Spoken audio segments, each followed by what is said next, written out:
یہ جو حدیث پیش کی جاتی ہے نا کہ رسول اللہ صلی اللہ علیہ وسلم 8 رکعتیں رمضان اور غیر رمضان میں پڑھتے تھے، صحیح بخاری کی حدیث، یہ تراویح کے بارے میں نہیں ہے، یہ تہجد کے بارے میں، سمجھ رہے ہیں؟ تو جو لوگ اس حدیث سے استدلال کرتے ہیں ان سے میں ایک گزارش کروں گا کہ دیکھو نبی جو یہ 8 رکعتیں رمضان اور غیر رمضان میں پڑھتے تھے یہ جماعت سے، بولو نا بھائی، اس حدیث کو فالو کرنا ہے تو پھر آپ جماعت سے نماز، نفل نماز میں جماعت جائز نہیں ہے. اکا دکا لوگوں کی تو جماعت ہے، کبھی بھی نبی نے نفل میں اتنے لوگوں کو اکٹھا نہیں کیا ہے. نفل تو تہجد ہے نا وہ 2-4 صحابہ، اس سے زیادہ نہیں. تو اگر آپ نے اس حدیث کی بنیاد پر 8 رکعتوں کا قول لینا ہے تو پھر اس حدیث کو مکمل فالو کیا جائے. اس میں پھر کیا ہے کہ وہ تہجد تھی. تہجد کا وقت کب ہوتا ہے؟ رات کے آخری حصے میں. آپ کب پڑھتے ہیں؟ عشاء کے فوراً بعد. دوسری بات وہ انفرادی تھی، آپ کیسے پڑھتے ہیں؟ اجتماعی سطح پہ، تداعی ہے، لوگوں کو بلایا جاتا ہے، باقاعدہ جماعت ہوتی ہے. تو اس سے پتہ چلتا ہے کہ یہ وہ والی نماز نہیں ہے جس کا بخاری میں. یہ جو نماز ہم پڑھتے ہیں اس میں نبی نے صرف 3 یا 5 دن پڑھی ہے، اور کتنی پڑھی ہے یہ ہمیں معلوم نہیں ہے. نہ 8 کا پتہ، نہ 20 کا پتہ، کچھ پتہ نہیں کتنی پڑھی ہیں. حضرت عمر کے عمل سے پتہ چلتا ہے کہ 20 پڑھی ہوں گی، کیونکہ حضرت عمر نے کتنے پر جمع کیا؟ 20 پر. اور حضرت عمر بدعتی، بولو بھائی، نہیں ہو سکتے. مختصر سی بات ہے، یہ کسی کی سمجھ میں نہ آئے تو کیا کریں ہم پھر. حضرت عمر بدعتی نہیں ہو سکتے. بعض لوگ کہتے ہیں حضرت عمر سے بھی 8 رکعتیں منقول ہیں. موطا امام مالک کی حدیث، موطا امام مالک کی حدیث ضعیف ہے اضطراب کی وجہ سے. لوگ کہتے ہیں موطا امام مالک میں تو حدیث ضعیف ہو نہیں سکتی، سند کے لحاظ سے نہیں ہو سکتی، متن کے لحاظ سے ہو سکتی ہے، کیونکہ موطا امام مالک ہی میں جس راوی نے 8 نقل کی اسی نے 20 بھی نقل کی ہیں. اور موطا امام مالک تو امام مالک کی کتاب ہے. امام مالک اگر اس حدیث کو صحیح سمجھتے 8 والی کو تو خود 8 کا فتویٰ دیتے. وہ خود 8 کا فتویٰ، وہ تو 36 رکعتوں کا فتویٰ دے رہے ہیں. پتہ چلا کہ وہ خود بھی اس حدیث کو، جب کتاب کا جو مؤلف ہے جو خود حدیث لا رہا ہے وہ خود اس پر عمل نہیں کر رہا. اور پھر صحابہ تابعین میں کوئی ایک بھی روایت ہمیں اس روایت کے علاوہ ایسی نہیں ملتی کہ انہوں نے 8 رکعتیں پڑھی ہوں. اس کا مطلب کوئی بھی اس حدیث کو، امام شافعی بھی اس حدیث کو نہیں مان رہے، امام مالک بھی نہیں مان رہے جو خود کتاب کے مؤلف، اور امام احمد ابن حنبل بھی نہیں مان رہے، امام ابو حنیفہ بھی نہیں مان رہے.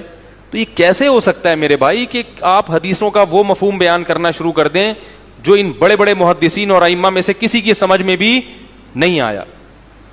میرا جو بیان ہے 20 رکعت تراویح پر، آڈیو بیان ہے، وہ سنیں. اس میں نے 24 حدیثیں پیش کی ہیں صحابہ اور تابعین سے، اور ان کی سندوں پر بھی بحث کی ہے. بعض لوگ کہتے ہیں وہ ضعیف ہے، ان کی سندوں پر بھی بحث کی ہے. 24 حدیثوں سے ثابت کیا ہے کہ اصل عدد تراویح کا کتنا ہے؟ 20. اگر اس میں کمی بیشی ہوئی ہے، بعض روایتوں میں 16 رکعتیں بھی ہیں بعض تابعین، لیکن جمہور کتنے پڑھتے آئے تھے؟ 20. اسی وجہ سے بعد میں پوری امت کا اجماع کس پر ہو گیا؟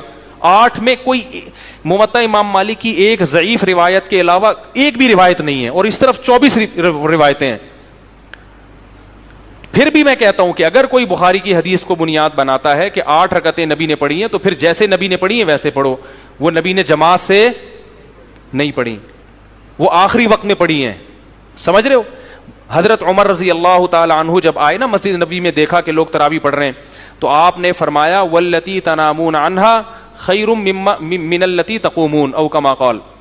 فرمایا جس نماز سے تم سو رہے ہو نا وہ بہتر ہے اس سے جو تم پڑھ رہے ہو. یعنی وہ بتا رہے تھے کہ تہجد کی نماز اس نماز سے کیا ہے؟ بولو بھائی، بہتر ہے.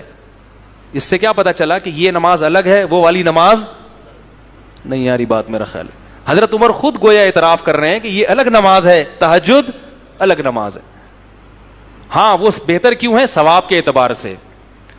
بہتر ہونے سے یہ لازم نہیں آتا کہ تاکید بھی اس کی زیادہ ہے. بعض نوافل ایسے ہیں جو ہوتے تو نوافل ہیں مگر ان کی تاکید زیادہ، یعنی ثواب تو اس میں زیادہ ہوتا ہے مگر تاکید زیادہ.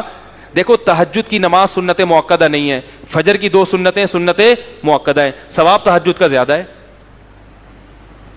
نہیں یاری بات.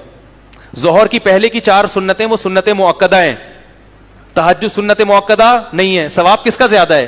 تہجد کا. مگر چھوڑنے میں حرج کس کا زیادہ ہے؟ سنت مؤکدہ کو چھوڑنے میں حرج زیادہ ہے. مغرب کے بعد کی 2 رکعتیں سنت مؤکدہ ہیں, چھوڑنے میں حرج ہے, گناہ تو نہیں ہے لیکن قابل ملامت ہے ایسا شخص. تہجد چھوڑنے والا قابل ملامت نہیں ہے, لیکن ثواب کس کا زیادہ ہے؟ تہجد کا. تو حضرت عمر بتا رہے ہیں کہ تہجد میں ثواب کیا ہے؟ زیادہ ہے. مگر امت کے تواتر سے, حضرت عمر کے باقاعدہ قانون جاری کرنے سے پتہ چلتا ہے, علماء کا تقریباً اس پر اتفاق ہے کہ تاکید کس کی زیادہ ہے؟ تراویح کی. اسی لیے علماء کہتے ہیں تراویح سنت مؤکدہ ہے, تہجد سنت مؤکدہ نہیں ہے.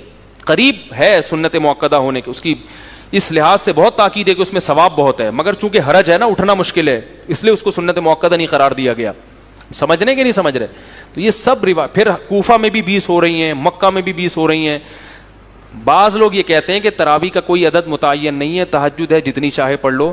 بھائی اگر تہجد ہوتی تو اس میں جماعت کی اجازت نہیں ہوتی, اور یہ حضرت عمر بھی 20 پڑھا رہے ہیں, کوفہ میں 20 ہو رہی ہیں, حضرت امام شافعی بھی کہہ رہے ہیں ہمارے زمانے میں 20 ہو رہی ہیں, کہیں اس سے اوپر نیچے بھی ہوئی ہے, کہیں 24 بھی ہوئی ہیں, لیکن وہ بہت کم ہے. تو یہ جو نوافل ہے نا, نوافل یہ توقیفی ہوتے ہیں, اس میں اپنی رائے کو دخل نہیں دیا جاتا, یہ جیسے منقول ہوگا ایسے ہی ہوگا. تو اس لیے علماء کہتے ہیں کہ حضرت عمر نے چونکہ 20 کی تھیں, اس لیے جنہوں نے اس میں کمی بیشی کی ان سے اجتہادی خطا ہوئی ہے, کیونکہ نوافل میں اجتماع جائز نہیں ہے. اگر اجتماع ہو رہا ہے تو جن کیفیات پر اجتماع ہوا ہے, جن تعداد پر, جس عدد پر, اسی عدد پر قائم رہا جائے گا, اس میں کمی بیشی بولو بھائی نہیں کی جائے گی. تو جن لوگوں نے کمی بیشی کی ان کو اجتہادی خطا پر معمول کیا گیا ہے. خیر یہ خشک موضوع ہے, لیکن میں اس لیے چھیڑ رہا ہوں کہ لوگوں کو آج کیا ہوتا ہے, بہت سے لوگ 8 پڑھ کے کہتے ہیں اصل سنت یہ ہے, تو ایسا نہیں ہے. پھر بھی اختلافی مسئلہ ہے, جو 8 پڑھ رہے ہیں ان پہ طنز مقصد نہیں ہے, ان کی رائے ہے. میں یہ نہیں کہتا کہ وہ حدیث کے منکر ہیں یا خلفائے راشدین کے منکر ہیں, ان کو جو سمجھ میں آیا انہوں نے اس حساب سے کیا, لیکن ہمیں جو سمجھ میں آئے گا بھائی ہم اس حساب سے کریں گے. میں 8 پڑھنے والوں سے ایک بہرحال آخری گزارش کروں گا کہ 20 پڑھنے والوں کو بیوقوف مت سمجھو, بس اتنا کر لو تو بھی ٹھیک ہے. آپ کو اگر اطمینان 8 پر ہے آپ 8 پڑھیں, لیکن جو ائمہ اربعہ کو فالو کرنے والے ہیں ان کو قرآن و حدیث کا منکر, بخاری کا منکر مت سمجھیں, اتنا بھی کافی ہے. ایک عرب عالم بڑی پیاری بات کہہ رہے تھے, ان سے کسی نے پوچھا کہ ہاتھ یہاں باندھے جائیں یا یہاں باندھے جائیں, سینے پہ یا ناف پہ. انہوں نے کہا کہ ہاتھوں کے باندھنے میں اگر اختلاف ہو جائے, کچھ ناف پہ باندھ رہے ہوں کچھ سینے میں باندھ رہے ہوں, یہ اتنا برا نہیں ہے, لیکن ہاتھوں میں اختلاف نہ ہو اور دلوں میں مسلمانوں کے اختلاف ہو, یہ چیز بولو بھائی زیادہ بری. تو ہماری تراویح کی رکعتوں میں اگر اختلاف ہو جائے, میں 20 کا قائل آپ 8 کے قائل, یہ اختلاف اتنا برا نہیں ہے, لیکن اس کی وجہ سے دلوں میں بغض پیدا ہو جائے اور ایک دوسرے کو آپ کہیں یہ منکر حدیث کا, وہ حدیث کے, یہ اندھا مقلد, وہ جاہل محقق, اس طرح کے تانے اگر آپ دینا شروع کریں گے تو پھر کیا ہوگا؟ یہ اختلاف 8 اور 20 والے اختلاف سے بڑھ کر ہے. تو اس کو پہلے ختم کریں, وہ دوسرا. لیکن بہرحال علمی دلائل دینا یہ علماء کی ذمہ داری ہے. تو بات جلدی سے ختم کرتا ہوں. صحابہ کرام اس نماز کا بہت زیادہ اہتمام, تو اللہ نے ہمیں بتایا کہ رمضان میں اللہ کو راضی کرنے کا ایک طریقہ یہ بھی ہے کہ آؤ, اور یہ تراویح کا لفظ بھی دیکھو ایسا ہی ہے, ترویحہ حدیث سے ثابت ہے, روایات سے. 4 رکعتوں کو کہا جاتا ہے ترویحہ. کسے کہا جاتا ہے بولو بھائی؟ 4 رکعتوں کو, کیونکہ یہ روح سے آرام, راحت. مروحانہ پنکھے کو کہتے ہیں, یہ ہوا پہنچاتا ہے, آرام پہنچاتا ہے. تو تراویح 4 رکعتوں کو کہتے ہیں. 4 رکعت کے بعد صحیح حدیث سے ثابت ہے کہ صحابہ کرام کچھ دیر وقفہ کیا کرتے تھے. تو یہ جو اب سمجھو تراویح یہ ترویحتن کی جمع ہے. کس کی جمع ہے بولو بھائی؟ ترویحہ 4 رکعتوں کو کہتے ہیں. اور عربی میں جمع کے جو افراد ہیں نا وہ کم سے کم 3 ہوتے ہیں. کم سے کم کتنے ہوتے ہیں؟ دیکھو رجل کا معنی ایک آدمی, رجلانی بولو نا بھائی 2 آدمی, اور رجال بہت 2 سے اوپر.